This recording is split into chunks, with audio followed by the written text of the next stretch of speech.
Bugun sizga kanadalik yaxshi yigitni ilintirishni o'rgataman. Birinchi o'rinda IELTS kamida 7 bo'lishi kerak. Sababi har xil mavzularda gaplashish uchun bari ingliz tilini zo'r bilish kerak odam. Har xil mavzularda gaplasha olishingiz kerak. Uning uchun siz har xil yangiliklar, ularda madaniyati va odatlari haqida o'rganish kerak. Politika haqida bilishingiz kerak. Faqatgina o'zingiz узкий кругозоringiz bilan boshqa odam bilan yashab keta olmaysiz. Keyingisi o'zingizni eplay olishingizni ko'rsatishingiz kerak. Chunki bu yerda gender tengligi bo'lganligi uchun qizlar ham, o'g'il bolalar ham hamma o'zi uchun harakat qiladi, o'zi uchun ishlaydi. Keyingisi siz отдельный shaxsligingiz va o'zingizning fikringiz borligini ko'rsatishingiz kerak. Keyingisi o'zbekistonlik bo'lishingiz kerak. Chunki bizda qizlar juda ham yaxshi muomalasi, o'zini tutishi, g'amxo'rlik ko'rsatishi, har taraflama o'zini yigitini yoki erini поддержка qilishi, xiyonat qilmasligi va sadoqatligini ko'rsatishi.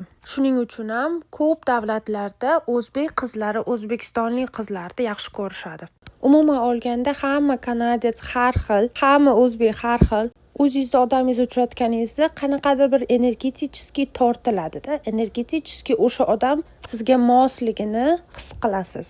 Boshqa odam bilan turmush qurmoqchi bo'lsangiz yoki tanishmoqchi bo'lsangiz, krugozoringizni va fikr doirangizni kengaytirishingiz kerak. O'zligingizni yo'qoting demayman, lekin boshqa millatdagi odam bilan turmush qurmoqchi bo'lsangiz, fikr doirangizni kengaytirishingiz kerak. Bizning fikr doiralarimiz, kelib chiqishimiz, hayotimiz hammasi har xil. Lekin boshqa tarafdan olib qaraganda hammasi bir xil. Juda ham o'xshashmiz va juda ham har xilmiz. Kommentariyada o'zingizni fikringizni yozib qoldiring. Hammasini o'qiyman, qiziqarli menga.